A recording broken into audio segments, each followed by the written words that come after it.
সাইদুল ইসলাম। বয়সের ভারে নুয়ে পড়েছে তার দেহ।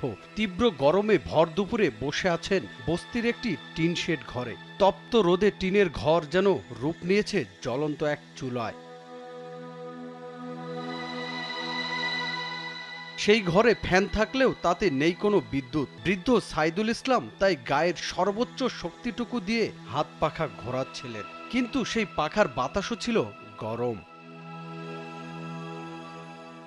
দিনে এদিক সেদিক ঘুরে কাটালেও রাতে নিজ ঘরে ঘুমানো দায় এই বস্তিবাসীদের। তাই রাত হলেই তারা ছুটে যান পাশের বুদ্ধিজীবী কবরস্থানে। কবরস্থানে গাছপালা থাকায় সেখানে কিছুটা বাতাস ও শীতল পরিবেশ বিরাজ করে, যে কারণে রাত হলেই কবরস্থানে ছুটে যান এসব বস্তিবাসীরা। ওয়ালটন ফ্রিজ কিনে অনেকের মতো আপনিও হয়ে যেতে পারেন মিলেনিয়াল।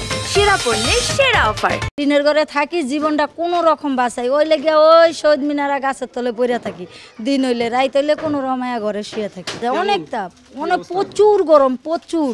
জীবন খালি আসে আর যায়, কোনো রকম আর কি থাকি। কি করুম, জীবন বাঁচান লাগবো তখন কি করুম। রাস্তাঘাটে বইয়া থাকি, ঘরে থাকা পারি না। তাও তো এগুলি তো আর আমার নিজস্ব ঘর না, এটি থাকি ভাড়া। 24 ঘন্টার মধ্যে 2 ঘন্টা ঘুমাইতে পারি না। আমরা 2 ঘন্টা ঘুমাইতে পারি না। একটু বড় হলে একটু ঘুমাইতে পারি, নাহলে সারা রাত ছটপট মুরগি যেমন ছটপটায় এরকম ছটপট করে দিন কাটে। রাজধানীর মিরপুর এলাকার একাধিক বস্তি ঘুরে এমন দুর্দশার চিত্র দেখা গেছে। অনেকে রাতে ঘুমানোর জন্য চলে যায় শাহ আলী মাজার সহ বিভিন্ন মাজারে। অনেকে একটু বাতাস পেতে ঘুমায় ঢাকার বিভিন্ন সড়ক ও পার্কে। এই রাত্রে যায় মাজারে যায় ঘুমাই থাকি, কি করুম। এই যে পোলাপানের ধানে গোটাগাটি হয়ে পড়ে গেছে, আরো 2 পোলাপান রয়েছে মাজারে থুয়েছে। বাসায় তো 24 ঘন্টার ভিতরে মনে করেন রাত্রে একটু টাইম দেওয়া যায়, তাও তো দিতে পারি না গরমের কারণ। গরম থেকে মুক্তি করুক। গরমের তীব্রতা বেড়ে যাওয়ায় ঢাকার এসব বস্তিতে থাকা শিশুরাও রয়েছেন স্বাস্থ্য ঝুঁকিতে। শিশুরা জ্বর, ডায়রিয়া সহ নানা রোগে আক্রান্ত হচ্ছেন এসব শিশুরা। গরমে ঘরে থাকতে পারতেছে না, ফ্যান চালাইলেও গরম, এমন অবস্থা, নাজেহাল অবস্থা। গরমে অসুস্থ হয়ে গেছে মানুষ।